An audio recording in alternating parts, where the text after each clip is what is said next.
All right, here we have a sample problem which has a lot of moving parts in it. So we have here a scenario where 1 and 59 hundredths of a gram of sodium carbonate gets dissolved to make a 100-liter solution. The solution is then divided into 10 parts that are used in titrations. Because it's divided in 10 parts, each of those samples is then 10 milliliters, and it's titrated with a hydrochloric acid titrant of unknown concentration, not solution. We've collected data from the reaction below, and we want to figure out what the concentration of the hydrochloric acid is. Data looks like this. We have 4 titration trials, because remember, we need to do these in multiple. All of the trials need to be within 0.2 of a milliliter of each other. So easiest thing that we can do to start off this question is let's fill in the trials. So we see that in trial 1, we end at 13.3 of a milliliter. We began at 0.2.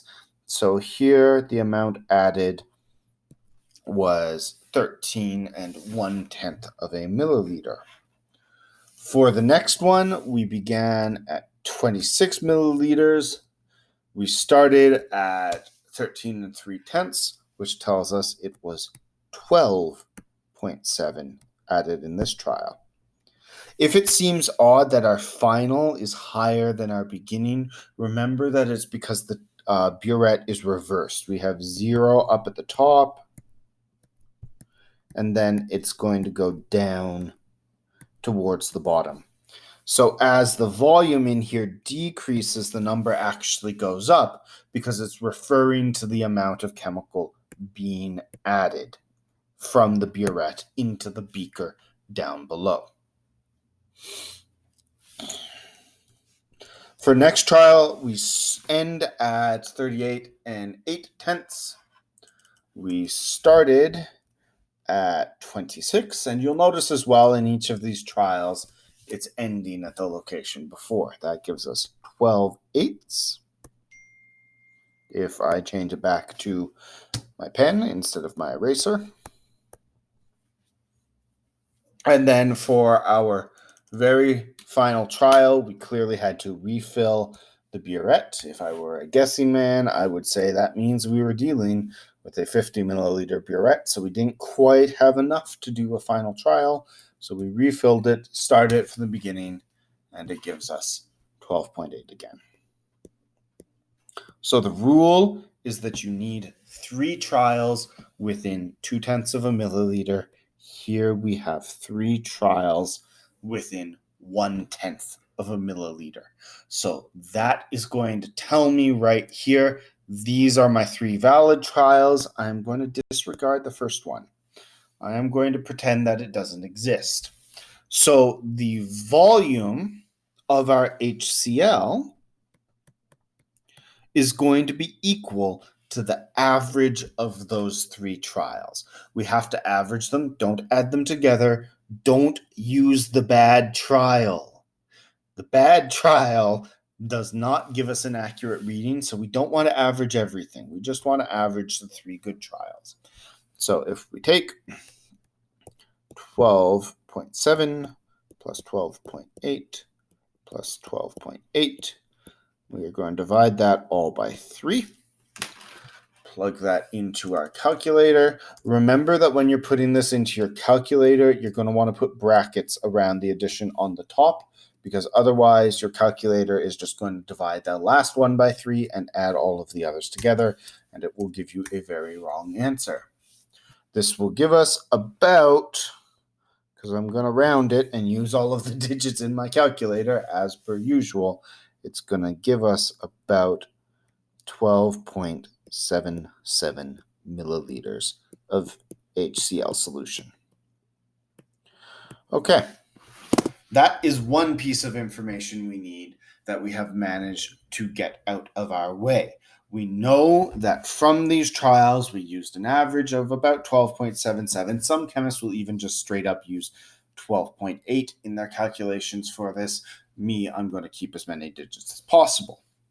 The other important thing is that while we have 10 milliliter samples, we need to figure out what its concentration is, and that concentration is not based off of 10 milliliters. It's based off of 100 milliliters. So we have sodium carbonate. Sodium carbonate's formula is going to be Na2CO3. So I'm going to have to do some quick calculations. Sodium has a molar mass of 22 and 99 hundredths of a gram per mole. Carbon, of course, has our usual 12.01. And oxygen is 16. There are 3 of them, so we'll multiply it by 3. That gives our molar mass to be 105 and 99 hundredths of a gram per mole.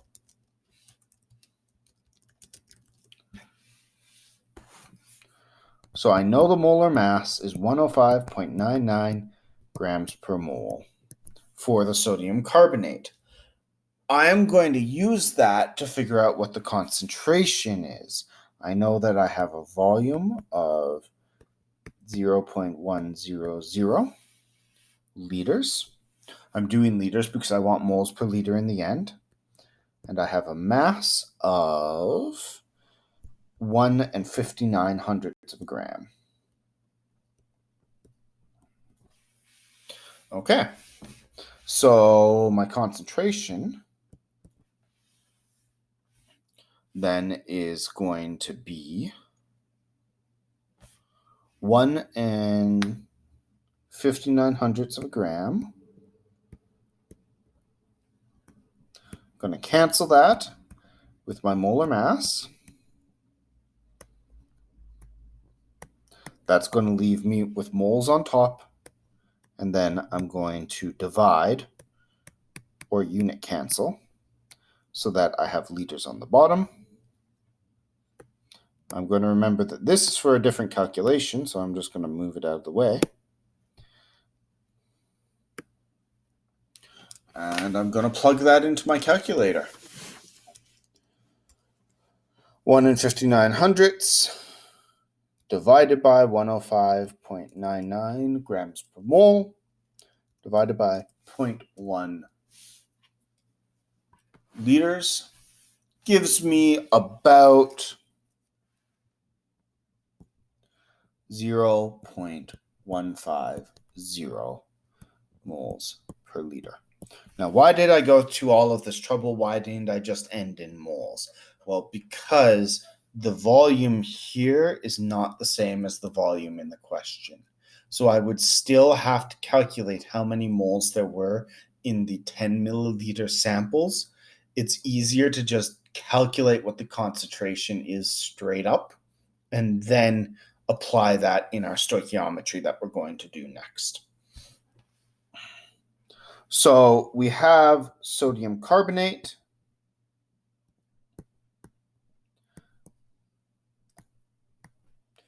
plus hydrochloric acid.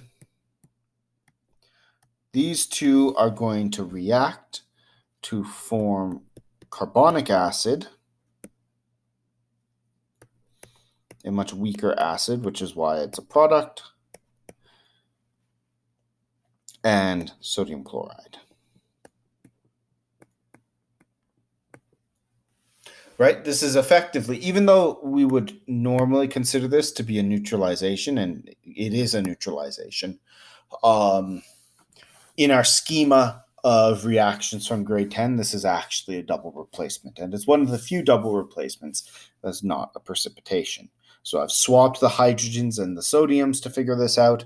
So we get H2CO3 and we get NaCl. This is not balanced, though. I'm going to need 2 moles of the HCl, and I'm going to need 2 moles and a little bit more space.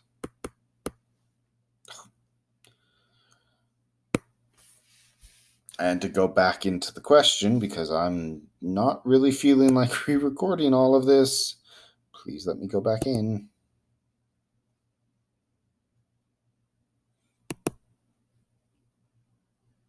Thank the Lord. Okay. I need a little bit more space so I can write the coefficient in. I also need 2 moles of NaCl. Okay, so what do we have? What do we want to find out?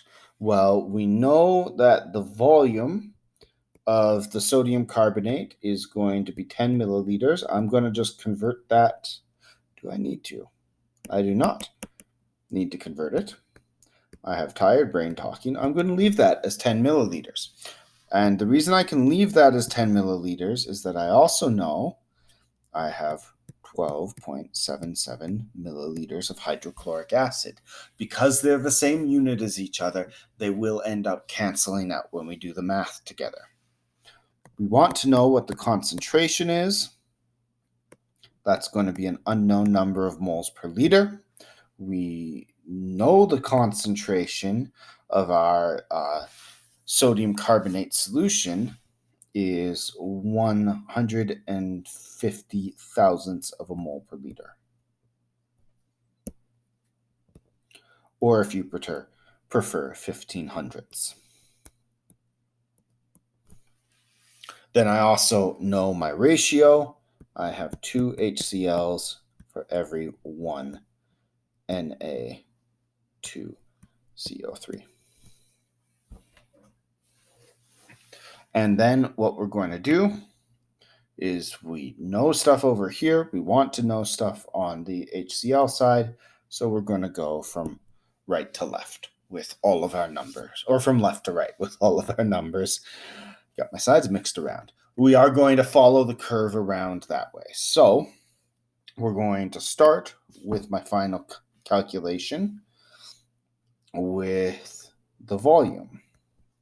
And actually, so our concentration of hydrochloric acid right now is equal to 10 milliliters of Na2CO3.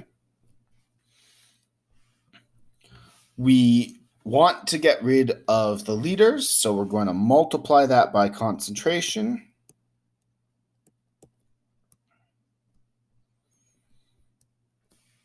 Even though it's milliliters and liters, we can still cancel the liters out in this question. It's just if I did the math here, it would give me a number of millimoles, not moles instead.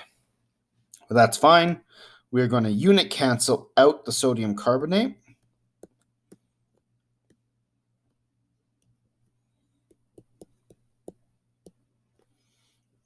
And then finally,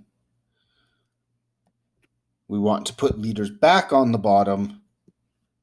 So we are going to divide by our volume of our hydrochloric acid, which we have right here. Plug that into our calculators. 10 times 0.15 times 2 divided by 12.7, whole bunch of sixes.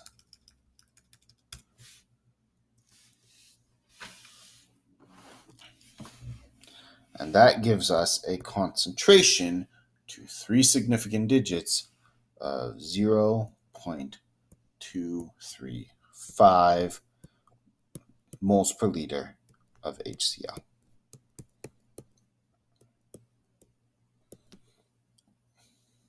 And that will be our final answer. So there's a lot of work that goes into this question, but the fundamentals of the stoichiometry remain the same.